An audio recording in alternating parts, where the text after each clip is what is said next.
Qayıbov İsmət İsmayıloğlu 8 oktyabr 1992-ci ildə Azərbaycanın Gəncə şəhərində müəllim ailəsində anadan olub. Onun valideynləri, atası İsmail və anası Firuzə Respublikanın əməkdar müəllimi olub. Orta təhsilini Gəncə şəhərindəki bir saylı orta məktəbdə alan gələcək prokuror 1967-ci ildə Azərbaycan Dövlət Universitetinin, indiki Bakı Dövlət Universitetinin hüquq fakültəsini bitirmişdir. 1963-cü ildə əmək fəaliyyətinə başlamış. 1965-ci ildən Sovet İttifaqı Komünist Partiyasının üzvü olmuş, 1969-cu ildə Əlibayramlı şəhər, indiki Şirvan şəhər Komsomol Komitəsinin birinci katibi seçilmişdir. 1971-ci ilin mart ayında Azərbaycan SSR prokurorluq orqanlarına qəbul olmuş, 26 Bakı Komissarı rayonunun prokuror köməkçisi vəzifəsinə təyin edilmişdir.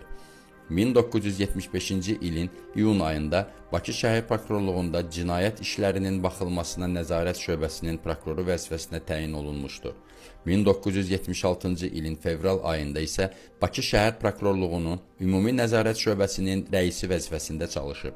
1978-ci ildən İsmayıllı rayonunun prokuroru, 1982-ci ildən Əlibayramlı şəhərinin prokuroru, 1987-ci, 1990-cı illərdə isə Sumqayıt şəhərinin prokuroru vəzifələrində çalışmışdır. İsmət Qayıbov Leyla adlı bir xanımla ailə həyatı qurur. Onların bu nikahdan 2 övladı olur. Qızları Firuzə, oğlu isə İsmail Qayıbov. Maraqlı məqamlardan biri də onların övladlarına qoyduğu adların ata-analarının adları ilə bağlıdır. Onu əbədiləşdirən xüsusiyyətlərdən biri də müstəqil Azərbaycanın ilk prokuroru olması məsələsidir. İsmət Qayıbov 1990-cı ilin avqustunda Azərbaycan baş prokuroru vəzifəsinə təyin edilir. Daha sonra isə müstəqillik əldə edən Azərbaycan Respublikasının ilk baş prokuroru olur. Ancaq o bu vəzifədə cəmi 1 il işləyə bilir. Vəzifəyə gəldiyi ilk gündən Azərbaycanın mənafeyini hər yerdə, hər şeydən üstün tutan baş prokuror erməni məsələsində də kifayət qədər ciddi idi. Bu səbəbdən də düşmən ona qara siyahıya salmışdı. Qısaca da olsa yaxın keçmişimizə 20 noyabr 1991-ci ilə qayıdaq. Həmin gün Respublikamızı acı bir xəbər sarsıtdı.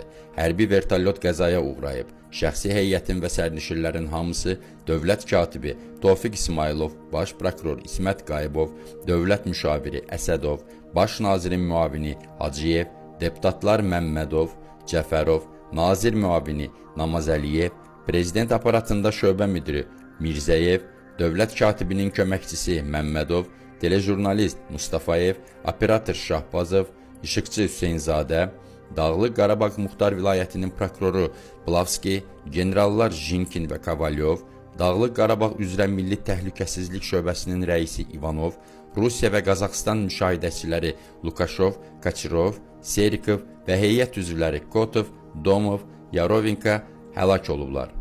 Hamı eşitdiyi acı xəbərin sarsıdıcı təsiri altında olduğu bir vaxtda hər kəsin əsəblərini biraz da gərginləşdirən daha bir xəbər. Hərbi vertolyot dumanda dağa dəyib. Halbuki qəza baş verən yerdə nə dağ var, nə də qayalıq. Noyabrın 20-sində həmin ərazinin nə dağında, nə aranında duman çən olmayıb. Ağdam təyyarə vağzalının rəisi Məmmədov o vaxt müxbirlərlə söhbətində deyib. Noyabrın 20-sində 2 təyyarə qəbul etmişik.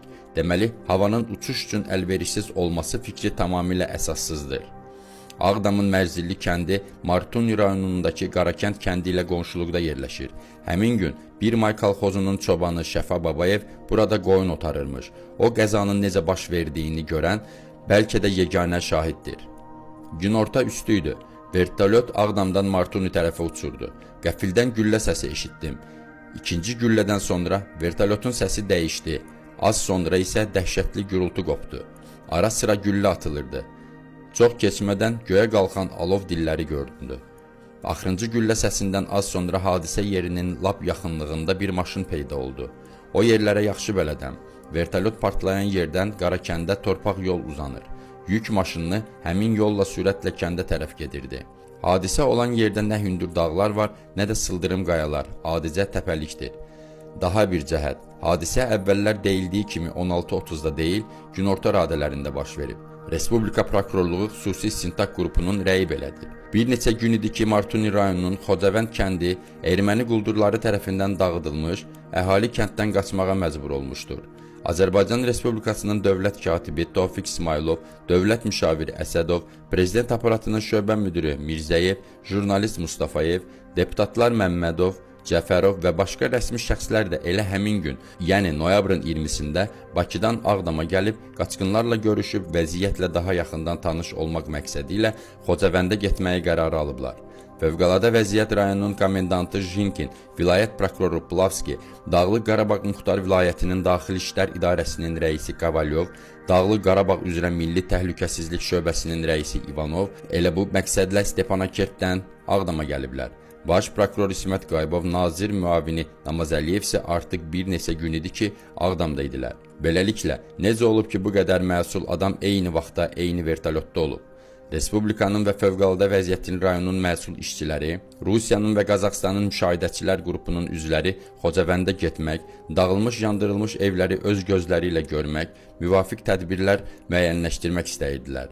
Ağdam rayonu icra hakimiyyətinin başçısı, hərbi vertolyotun partlaması səbəblərini təhdid edən dövlət komissiyasının üzvü Verdiyevin dediklərindən. Qəzadan təxminən yarım saat əvvəl bir yerdə idik. Operativ müşavirə keçirdik. İsmailov, Qaradağlı, Umudlu, Sırxavənd kəndlərinə də getmək istəyirdi. O, fövqəladə vəziyyət rayonunun komendantlığından regionda tezliklə qayda qanun yaradılmasını, vilayətin quldur dəstələrindən təmizlənməsini tələb edirdi. Respublika Prokurorluğu İstintaq İdarəsi rəisinin müavini Ağayevin rəhbərlik etdiyi xüsusi istintaq qrupu artıq bəzi məsələləri aydınlaşdırmışdılar. Vertolyotda güllə yerlərinin olması şəksizdir deyə Ağayev məlumat verir. Hələlik istintaq gedir. Hər şey diqqətlə araşdırılır. Xəbər verildiyi kimi, hərbi qulluqçuların və hüquq mühafizə orqanları əməkdaşlarının üstündə 12 tapanca olmuşdur. Qəzadan 2 gün sonra onlardan 4-ü tapılmışdır. Müşahidələrimizə aydınlıq gətirə biləcək daha bir məsələ budur ki, erməni quldurlarının vertolyota atəş açmaları birinci dəfə deyil. Hərbi vertolyota isə bəlkə də ilk hücumdur. Bəlkə də onlar hərbi vertolyotda kimlərin getdiyini bilirdilər.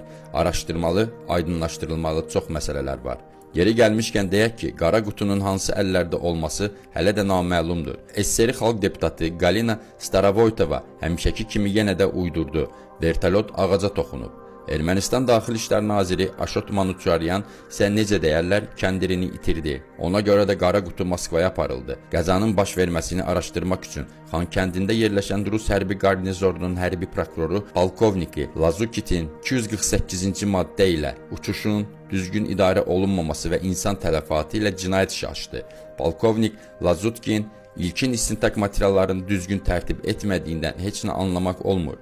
1991-ci il noyabrın 24-də İrəvan televiziyasının xəbərlər proqramına müsahibə verən prokuror Lazutkin iddia edir ki, həlak olan azərbaycanlılara ilkin yardıma güya ermənilər gəlib. Polkovnik bu terror aktını adi bir qəza kimi soyuqqanlıqla şərh edirdi. Helikopterin qara qutusunu da ələ keçirən polkovnik oldu. Ona toxunmaq qadağan edildi. Belə bir məlumatda yaydı ki, qara qutu istidən və yanğından, partlayışdan sıradan çıxıb, əriyib. Azərbaycanlı mütəxəssislər yaxına buraxılmadı. Halbuki qara qutu Gəncədəki aviatəmiri zavodundakı aşkarlana bilərdi. Lakin prokuror Lazutkin öz yalanlarına davam edirdi. Onun əzilməsi və sıradan çıxması üçün 3800 dərəcə istilik lazım idi. Hadisədən bir neçə gün keçəndən sonra həqiqəti bilmək üçün helikopterdəki qara qutunun Rusiyaya göndərdilər. Ancaq sözgedən qara qutudan indinin özündə də heç bir səs soraq yoxdur. Bütün bunları əlində əsas tutan erməni tərəfi vertolyotun vurulduğunu yox, qəzaya uğradığını iddia etməkdədir. Tarixin qaranlıq səhifələrində qərq olan bu hadisə ölkədə böyük narazılığa və böyük hiddətə səbəb oldu. Bu faciəyə baxmayaraq, Azərbaycan xalqı bu gün də İsmət Qayıbovu böyük ehtiramla xatırlayır. Mərhum prokurorun abidəsi Fəxri Xiyabanda yerləşir.